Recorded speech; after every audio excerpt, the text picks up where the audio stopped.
Hello there, everyone, and welcome back to the Doing What Matters podcast.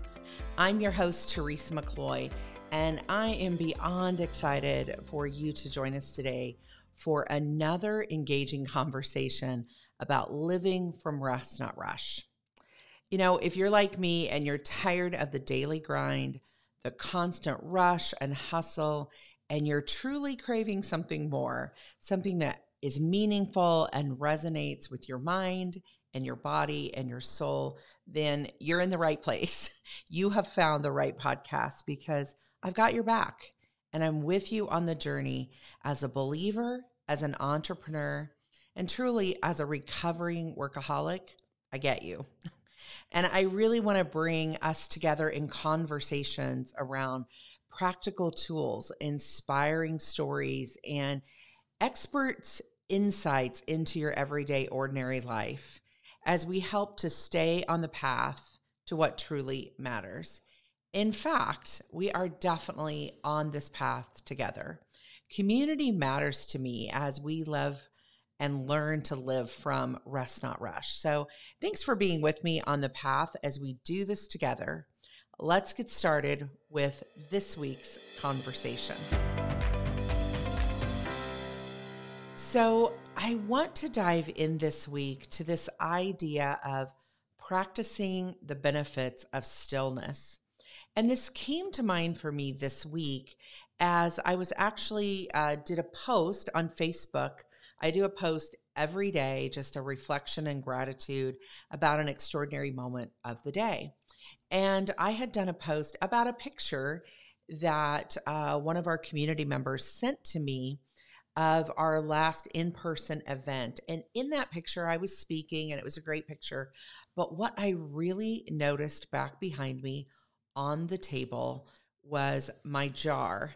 And what I mean by my jar, if you flip over to our YouTube channel and you go to our podcast YouTube channel, I'll show this visually on there. But what it is a mason jar full of water from our creek on our farm.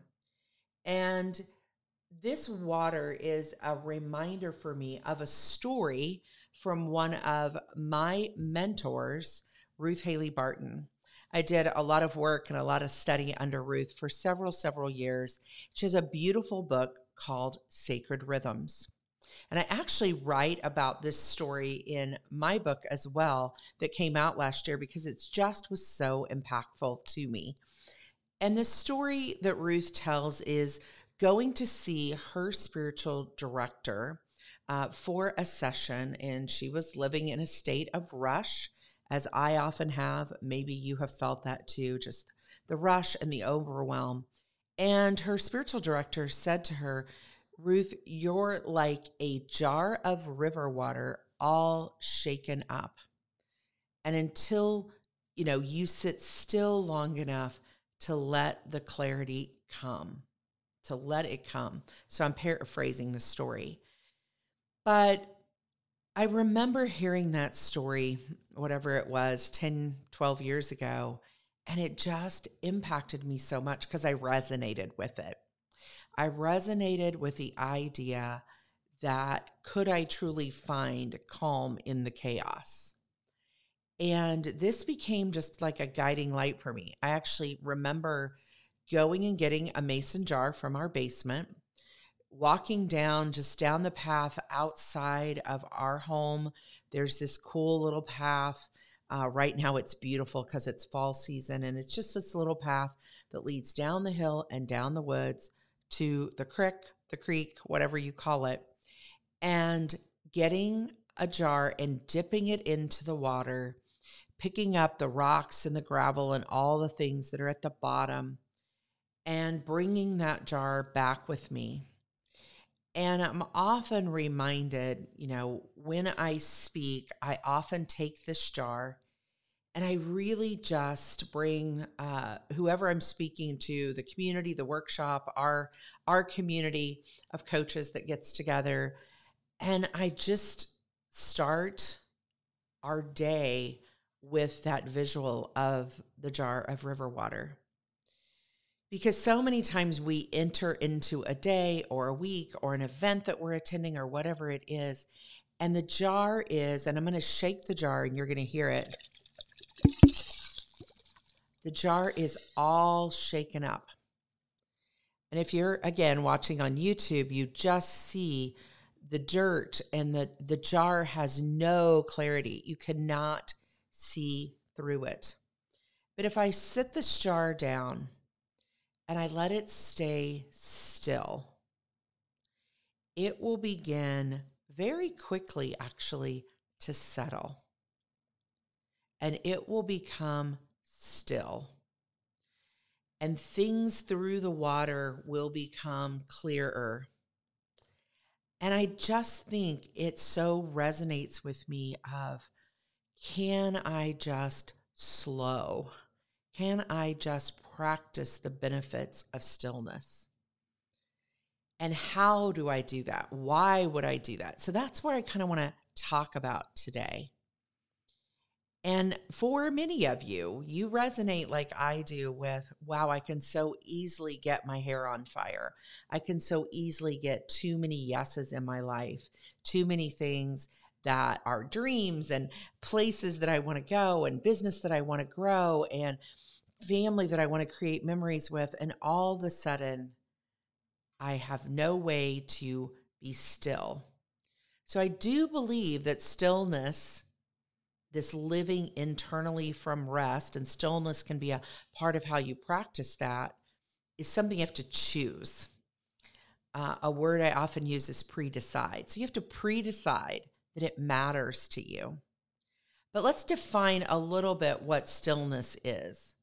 So it's more than just the absence of physical movement. Again, I talk about this in the book of my spiritual director asking me, Teresa, I want you to just sit still for 5 minutes. And my response to him 3 times, much like Peter in the Bible, was, and do what? I just kept asking him for what I was to do. So it's not just I stopped moving, I stopped doing. It's actually beginning to have a place of inner calm and clarity, just like this water gets clear. When we practice stillness, we're intentionally quieting our minds, finding a sense of peace and of presence in the moment. And many times as you first start to practice trying to be still, you'll feel like you're not doing it right. There must be more I'm supposed to do. So it's really not about doing nothing. It's about being engaged with what is happening. Some people in the spiritual formation world and practice world would call this even going to centering prayer, where you're using a word or a scripture that means something to you deeply spiritually, and you're using that as the center of the stillness that you're in, and you're drawing yourself back to that. So there's a lot of interrelated practices that you could have here as you do some stillness. It could be centering prayer. It could be breath prayer, a form of meditation type work. So there is some things you're doing, but they're not like figuring out a problem. So why would we need this? Why would it matter? Well, this external rush piece demands so much from our brain, so much from our body and our emotions, that these 3 centers that I always talk about of intelligence, our head, our heart, and our body, are overwhelmed and overstimulated. It's a lot of what leads to some of the anxiety that we feel, the burnout, the sense of disconnection from ourselves and from others. And so stillness is the counterbalance, the opposite of that chaos. It offers us the opportunity to pause, to reflect, and to reconnect with the inner wisdom that I believe God has given us, the discernment wisdom. Now, it doesn't mean you're solving the problem in your stillness. Many times that deep breathing place that we can go to, just taking 8 to 10 really deep breaths and letting our breath fill our body brings clarity, and we can see through. We may not see through in the moment, but we may see through later because we've been kind to ourselves. As a believer, I think of the scripture that God invites us to in Psalm, where he says, "Be still and know that I am God." So there's two parts there. I have to come in my stillness to allow there to be space for knowing God and God's presence. But before we get to, the question that we want to go, okay, tell me how to do it. Because many of us are in that mindset a lot of, okay, if this is the answer, how do I do it? And I know that. I know you as a listener, you're like, okay, what do I do? What's the magic pill? Well, before we go there, I want to ask the deeper question. Why? Why would stillness be important to you? What's deeper? What's underneath? What could be the benefit for you? Because many times the how, I did an episode just a few weeks back, if you want to go back and listen, about behavior to routine, to rhythm, to spiritual rhythm. So if we want the practice of stillness to move all the way through, it can't just be like, oh, I'm going to change my behavior and my routine. Why? Why would it benefit us? What would be the end result that we would grow and bring into our life so it becomes a rhythm and a spiritual rhythm? So it could be, stillness is going to help and need to be a part of helping to reduce that stress for you. When we live in a heightened state, our stress hormones like cortisol are off the chart, and our body gets used to that heightened state, and it actually craves it, just like it craves food or alcohol or other things if we're overgoing in anything. So we want to bring down that stress level, and one of the ways that you can do that is through stillness. So maybe that's going to be the why. I need to reduce my stress. Maybe it's about improving focus. When I did an episode last week about that I had relapsed from my own program, so to speak, and wasn't living from rest. I was living from rush over the last 6 to 9 months. And I knew it, and I had to come back home. And so one of the things I was noticing is my forgetfulness. I couldn't remember people's names that I had known forever. And I was just being very forgetful. My focus was gone. So coming back in to practice some stillness has helped my focus to return. My ability to concentrate and make decisions and just be in a different state of mind. My creativity improves so much when I practice stillness. That potential to quiet my mind from all the chatter and makes room and space for new ideas to come. That emotional regulation, becoming more aware of my emotions. Many times I need to practice stillness in the middle of the day. Right around lunchtime, I just need to sit in the chair in my office. I have again, if you're watching, I'll step back and you can see a blue chair, a beautiful teal blue chair that's in my office. And I just can go sit in the chair for 5 minutes or so and just take a breath to regulate any emotion that has come for me through the morning. And for me personally, one of the biggest benefits of stillness, my big why for practicing it, is actually deeper spiritual connection. Just this place that I can come to, that I can be in my faith and my faith practice that is called centering prayer or breath prayer, which are two different things, but I'm coming to some of those practices. You can even use some guided things during stillness, but I truly prefer to just be in the quiet. So I want you to go back to picturing the quietness of the river water in the jar. It starts to separate, and I'm showing it here on YouTube. It starts to separate those heavy rocks, those pebbles, that sand that came from the creek water, and it's starting to become clear just in the last 10 minutes. And you can do this in this meditative, deep breathing place of mindfulness.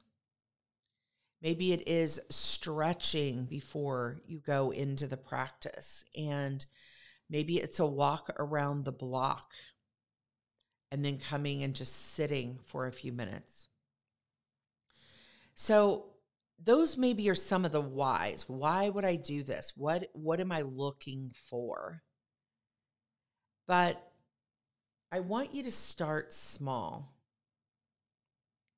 and begin with just a few minutes each day. If you remember my story of my spiritual director saying to me, Teresa, I want you to sit still.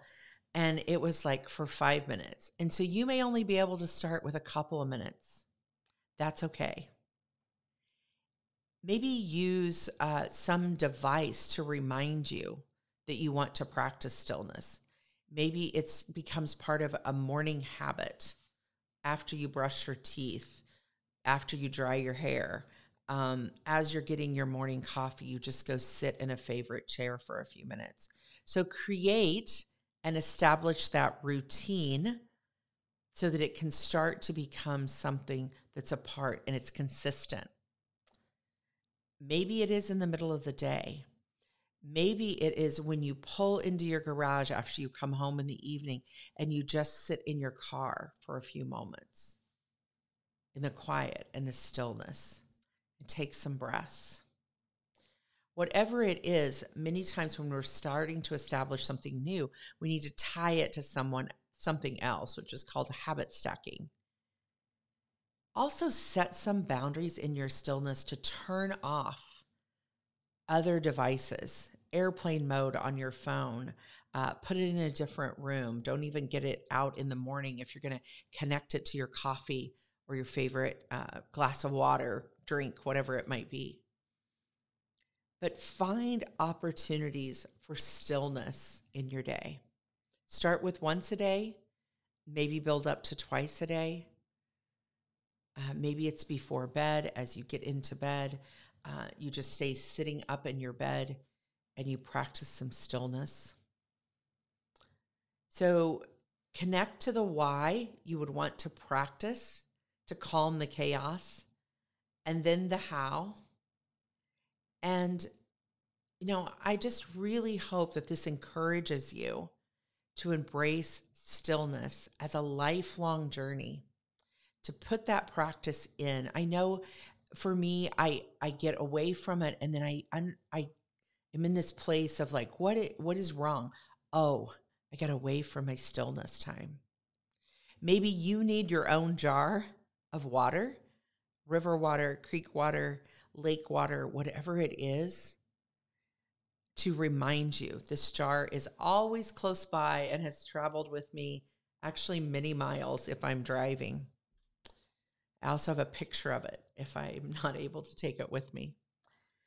It's not about achieving perfection in this practice, but about the ongoing practice of finding inner peace and learning to live from that internal place of rest that you carry with you. So the benefits are carrying forward, that place of rest, feeling at home in your own self, not the external place of rush that the world many times wants to put up on us. Remember, it's okay to start small, and with time, with patience, with some habit stacking, it will move to a rhythm and then into a spiritual practice.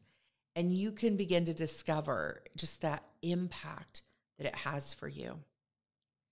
So if you implement this or you resonate with this podcast, this conversation, we're on this journey together. So I'd love to connect with you. and hear from you. You can always email me directly at Teresa@thereallifeprocess.com, Teresa at thereallifeprocess.com. The link is in the show notes. Or you can follow us by going to our website at thereallifeprocess.com, or I'm on Facebook and Instagram and LinkedIn. You can find me personally on all of those places. But I'd love to hear if you're taking up this challenge to say, how can I bring calm in the chaos by practicing the benefits of stillness?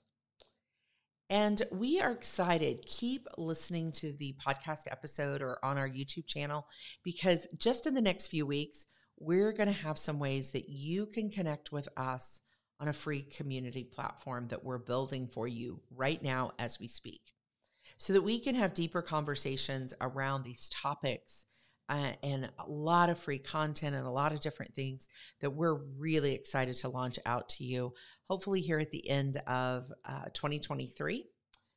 And I just want to invite you, as I always do, to remember that every ordinary day has an extraordinary moment. You just have to look for it. You may find it in the stillness. So we'll be back next week. I'll be back to share more conversations about living from rest, not rush, and doing what matters in your life. I can't wait to see you then. We'll talk soon. Have a great week.